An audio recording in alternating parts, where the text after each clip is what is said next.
हमारी लड़ाई सत्ता के लिए नहीं है, सत्य के लिए है। हमारी लड़ाई कुर्सी के लिए नहीं है, स्वाभिमान के लिए है। हम रहे या ना रहे, ये देश रहना चाहिए और ये तिरंगा शान से लहराना चाहिए और संसद से लेकर सड़क तक एक स्वर में गूंजना चाहिए और वो स्वर कुछ और नहीं, वंदे मातरम, वंदे मातरम, वंदे मातरम। नमस्कार, मैं हूं आशा राय और आप देख रहे हैं माई पीडी समाचार। संसद का शीतकालीन सत्र चल रहा है। सदन में बिलों पर चर्चाएं जारी है। सदन में एसआईआर, बीएलओ की मौतों का मुद्दा, इंडिगो संकट और प्रदूषण का मुद्दा हावी रहा। इसी बीच पीएम मोदी ने संसद में वंदे मातरम पर विशेष चर्चा की शुरुआत की। इसी क्रम में लोकसभा में वंदे मातरम पर चर्चा में लोक जनशक्ति पार्टी रामविलास के सांसद राजेश वर्मा भी शामिल हुए।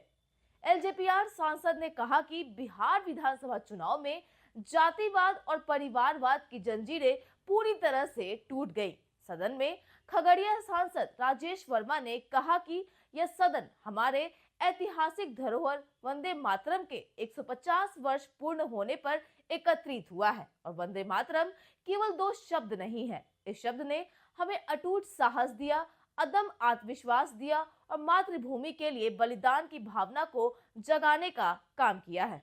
साथ ही उन्होंने कहा कि मैं इस सदन में पूरी जिम्मेदारी के साथ कह सकता हूं कि इस देश का भौगोलिक विभाजन 1947 में हुआ, लेकिन मानसिक विभाजन इस देश का 1937 में हो गया था, जिस दिन वंदे मातरम को खंडित करने का काम किया गया था। सुनिए उन्होंने सदन में क्या कुछ कहा। राजेश वर्मा, शॉर्ट में बोलना भाई। बहुत बहुत धन्यवाद अध्यक्ष महोदय।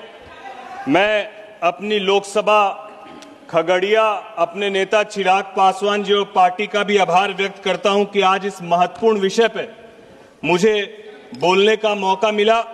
आज यह सदन हमारे ऐतिहासिक धरोहर वंदे मातरम के 150 वर्ष पूर्ण होने पर एकत्रित हुआ है और वंदे मातरम केवल 2 शब्द नहीं है। इस शब्द ने हमें अटूट साहस दिया, अदम्य आत्मविश्वास दिया और मातृभूमि के लिए बलिदान की भावना को जगाने का काम किया है। यह वो उद्घोष है जिसने अंग्रेजी शासन की जंजीरों को तोड़ने में करोड़ों देशवासियों को एकता के सूत्र में पिरोने का काम किया है। अध्यक्ष महोदय, मैं कहना चाहता हूं कि जहां जहां गूंजा वंदे मातरम का नाद, वहां वहां उठ खड़ा हुआ हर भारतीय फरियाद। मिट गई बेड़िया, जागी सोई हुई आत्मा, इस मंत्र ने ही दिया हमें स्वतंत्रता का रास्ता, इस मंत्र ने ही दिया हमें स्वतंत्रता का रास्ता।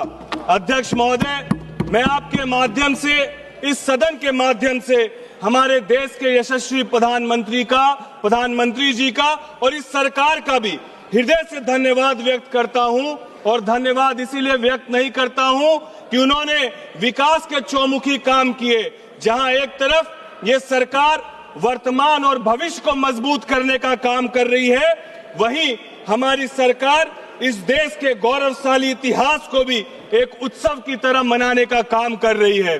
चाहे 500 वर्षों के संघर्ष के बाद राम मंदिर के निर्माण की बात हो, चाहे बिहार में पुनः हमारे नालंदा विश्वविद्यालय को स्थापित करने की बात हो और एक लंबे समय के बाद आज 150 वर्ष पूर्ण होने पर वंदे मातरम के जश्न को मनाने की बात हो, ये सरकार पूरी तरीके से स्पष्ट कर रही है कि हम लोग विकास और विरासत दोनों को साथ लेकर चलने का काम करते हैं। इसके लिए मैं हमारे देश के यशस्वी प्रधानमंत्री जी का और एनडीए की सरकार का कोटि कोटि धन्यवाद व्यक्त करता हूं। अध्यक्ष महोदय, मैं आपके माध्यम से बताना चाहता हूं कि बिहार के पटना में विधानसभा के पास एक शहीद स्मारक बना हुआ है। अध्यक्ष जी, बहुत सारे लोग इस शहीद स्मारक का इतिहास नहीं जानते हैं। ये शहीद स्मारक वो 7 वीर सपूत थे जिन्होंने ये ठाना था 1942 में भारत छोड़ो आंदोलन में कि वो सचिवालय में जाकर तिरंगा झंडा लहराने का काम करेंगे और अंग्रेजी कलेक्टर ने उस वक्त उन पर गोलियां चलाई और वो 7 के 7 वीर जब शहीद हुए तो उन्होंने तिरंगे को जमीन पर गिरने नहीं दिया, और जब उनको वो शहीद हो रहे थे तो अंतिम में उनके जुबान में कोई धर्म नहीं था, एक उद्घोष था, और वो उद्घोष था वंदे मातरम। आज बिहार का मजदूर वो कश्मीर से लेकर कन्याकुमारी तक अपने पसीने से इस देश का निर्माण करता है। आज जब बिहार रेजिमेंट का जवान गलवान घाटी में चीनी सैनिकों की गर्दन मरोड़ता है तो वो हुंकार भरता है और उसका उद्घोष होता है वंदे मातरम। भगत सिंह, सुखदेव और राजगुरु जैसे महान क्रांतिकारियों ने हंसते हंसते फांसी के फंदे पर वो अपने बलिदान को देने का काम किया, और अंतिम वक्त में यदि वो कुछ कहकर गए तो एक मात्र उद्घोष था, वो था वंदे मातरम। जहां इस गौरवशाली इतिहास को हम सब मिलकर याद कर रहे हैं और इस जश्न को मनाने का हम लोग काम कर रहे हैं, वहां हम लोग को इस इतिहास से किए गए छेड़छाड़ को भी याद करना चाहिए। हम लोग को याद करना चाहिए कि जिस तरीके से 1905 में इस गीत ने इस पूरे देश को मजबूत और एकता के साथ आगे बढ़ाने का काम किया, वहीं 1937 में किस तरीके से तुष्टीकरण की राजनीति और वोट बैंक के लिए वंदे मातरम को भी टुकड़े कर देने का काम किया गया। नेताजी सुभाष चंद्र बोस चाहते थे कि ये पूरा गीत गाया जाए क्योंकि वो इस गीत की शक्ति को पहचानते थे, लेकिन पंडित नेहरू और कांग्रेस के तत्कालीन नेतृत्व का यह तर्क दिया गया कि इस गीत से एक विशेष समुदाय नाराज हो सकता है, और 6 छंदों वाले इस महान गीत को 4 छंद हटा दिए गए। मैं इस सदन में पूरी जिम्मेदारी के साथ कह सकता हूं कि इस देश का भौगोलिक विभाजन 1947 में हुआ, लेकिन मानसिक विभाजन इस देश का 1937 में हो गया था, जिस दिन वंदे मातरम को खंडित करने का काम किया गया था। आज का भारत सही मायने में बंकिम चंद्र जी के वंदे मातरम के सपने को पूरा कर रहा है। बंकिम बाबू ने जिस सुजलाम की बात की थी, भारत की कल्पना की थी, आज वह सपना जल जीवन मिशन के तहत पूरा होने का काम कर रहा है। बंकिम बाबू ने जिस सुफलाम की बात की थी, भारत की बात की थी, आज वह हमारे किसान भाइयों की खुशहाली में दिखाई दे रहा है, जहां वो पीएम किसान सम्मान निधि से करोड़ों किसानों को सीधा लाभ हो रहा है। वंदे मातरम में जिस मलयज सीताराम की बात कही गई थी, वह आज भारत के इंफ्रास्ट्रक्चर और पर्यावरण संरक्षण में दिखाई दे रहा है। महोदय, गीत की एक बहुत ही सुंदर पंक्ति है, शुभ ज्योत्सनाम पुलकित यामिनीम, यानी वह माँ जिसकी रातें उज्जवल चांदनी से खिली हुई है। 19वीं सदी में चांदनी सिर्फ उम्मीद की थी, लेकिन 21वीं सदी में यह ज्ञान और विज्ञान की चांदनी है। अध्यक्ष महोदय, मैं आपके माध्यम से कहना चाहता हूं कि जब भारत का चंद्रयान चंद्रमा में दक्षिण ध्रुव पर उतरता है तो वो बंकिम बाबू की उस शुभ ज्योत्सनाम का आधुनिक रूप है। आज की सरकार तुष्टीकरण से नहीं बल्कि संतुष्टीकरण से चलती है।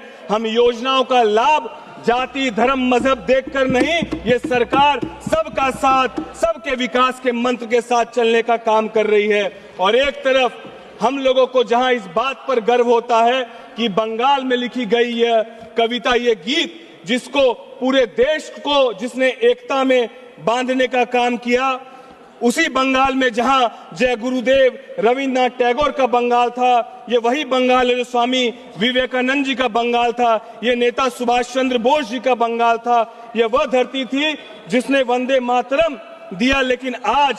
लेकिन आज दीदी के राज में उस बंगाल का क्या हाल है, इस बात को भी समझने की हम लोग को जरूरत है।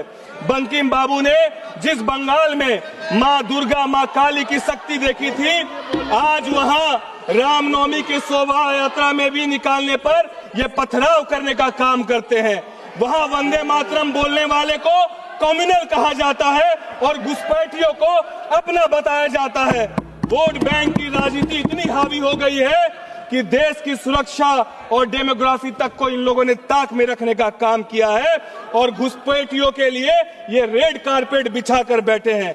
महोदय, आपके माध्यम से इनको बता देना चाहता हूं कि अभी अभी बिहार का चुनाव संपन्न हुआ है। तुष्टीकरण की राजनीति करने वालों का क्या हाल हुआ है, ये आप देख ले। अब देश केवल विकास और राष्ट्रवाद को चुनने का काम करता है, तो जो लोग तुष्टीकरण की राजनीति कर रहे हैं इस बात को याद रखें। और बिहार ने दिखा दिया कि जातिवाद और परिवारवाद की जंजीरें अब टूट चुकी है। जनता समझ चुकी है कि कौन देश जोड़ने वालों के साथ है और कौन देश को तोड़ने वालों के साथ है। जनता सब जानती है। और जो लोग अभी भी भारत को नहीं समझ पा रहे हैं, मैं उनको कहना चाहता हूं, एक प्रांत नहीं है ये भारत, एक प्रांत नहीं है ये भारत, एक देश नहीं है ये भारत। वह सोच है जिसमें तन्यता है, वह स्नेह है जिसमें सभ्यता है, वह भाव है जिसमें भव्यता है, वह ज्ञान है जिसमें दिव्यता है।